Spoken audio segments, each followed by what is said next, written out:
This afternoon, we are joined by Mr. Bruce Fischer, candidate for House District 56 in the heart of Horry County. Mr. Fischer, thank you so much for joining us today.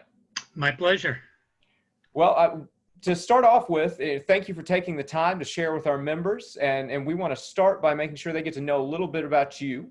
So if you would tell us a little bit about your personal and professional background and how that shaped your views on the importance of education in our state. The perfect question for me, thanks. I was raised by my mother. My father had passed away when I was 6 years old. My mother dropped out of school in the suburbs of Chicago before finishing the 8th grade. But she was avid about having myself and my brother excel in education. My brother earned 2 master's degrees simultaneously at 2 different universities, went on and earned his PhD. He is apparently world famous in the area that he was working in. After high school, I went into the Army. I flew helicopters. I always wanted to be a pilot. In fact, I had my pilot's license before my driver's license.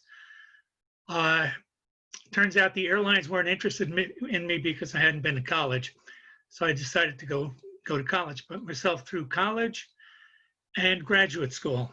I earned my PhD at Stony Brook University in New York and practiced psychology. The program I attended was supposed to be a training ground for academic psychologists.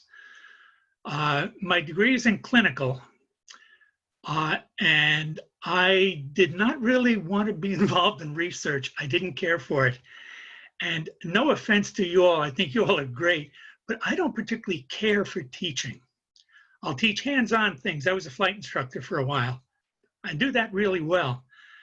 But academic classroom stuff, not so much.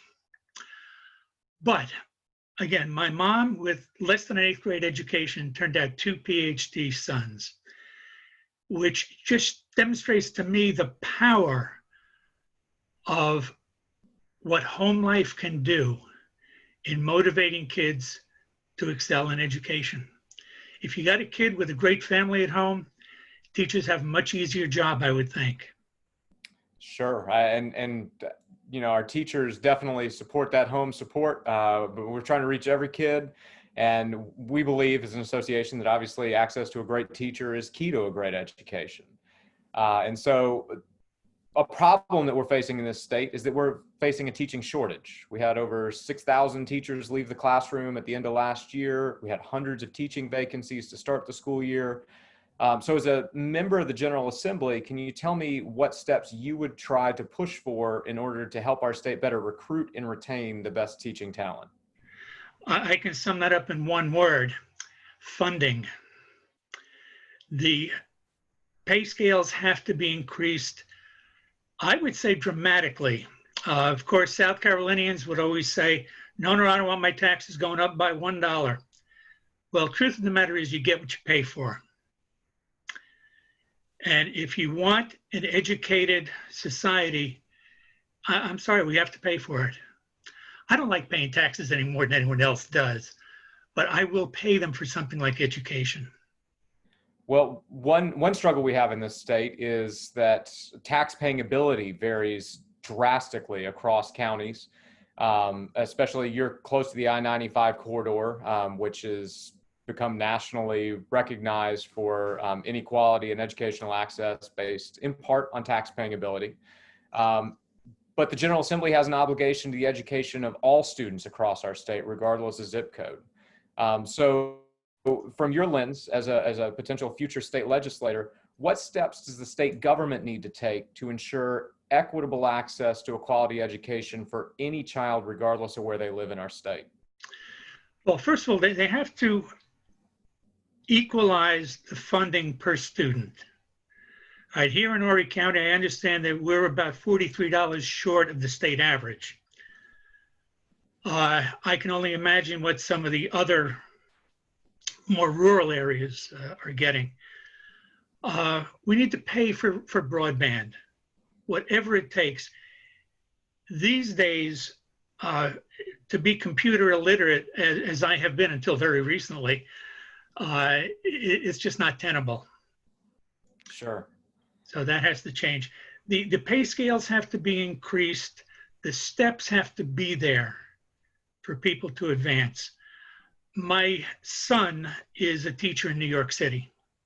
His wife is a teacher on Long Island in New York.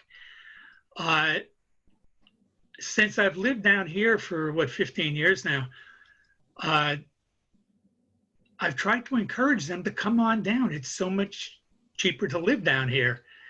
They can't afford it, not with the student loan debt that they have. They know what the pay scales are. So what, just kind of building on that, as a member of the General Assembly, do you view any role for the state legislature in addressing student debt for teachers? Because we hear that from our members that that's also an issue that they're facing. I would love to be able to do that, but my understanding is that those are federally guaranteed loans, and the federal government monitors and requires that they be paid. Correct. So the federal government, if we can talk from the state to the federal level, sure, I'd love to talk to hopefully our new state senator, or federal senator, U.S. congressman, and see what they can do at that level. Okay. So one thing, talking about elected officials at a statewide level, the governor's been in the news a lot over the last couple of months around education. And one reason why is he took federal COVID relief dollars to create a $32 million private school scholarship program. It's a one-time program for this year if the state Supreme Court upholds it. But he has stated that he wants the next session of the General Assembly to establish that program on a continuing basis with the recurring state dollars. So if elected, if the governor comes before you in his State of the State address and asks for a permanent private school scholarship program out of public dollars, what would your response be? I told you I'm very concise in my responses. My answer would be no. Doesn't get much more concise than that. Yeah. Why would you oppose a scholarship program of that type? Well, 2 years ago, I ran in the Democratic primary for the United States Congress here in the 7th District. And one of the recurring themes in my stump speech was about Betsy DeVos, who at the time had just made a public statement to the effect that if we take some of the money from public schools and give it to the private charter schools, that will help improve the public schools. And I told her, as a psychologist, I know what crazy looks like, and that's crazy. You can't take financial resources away from an organization and expect it to hold its own, much less to improve. Well, improvement is a buzzword in South Carolina education, because for the last 2 years, the General Assembly has been focused on educational reform. There's a huge piece of legislation, S419, that made it through the Senate this year, but didn't make it through the House, in part because of COVID-19 shutting things down. So it's likely that this issue of comprehensive educational reform is going to be on the agenda for the General Assembly again next year.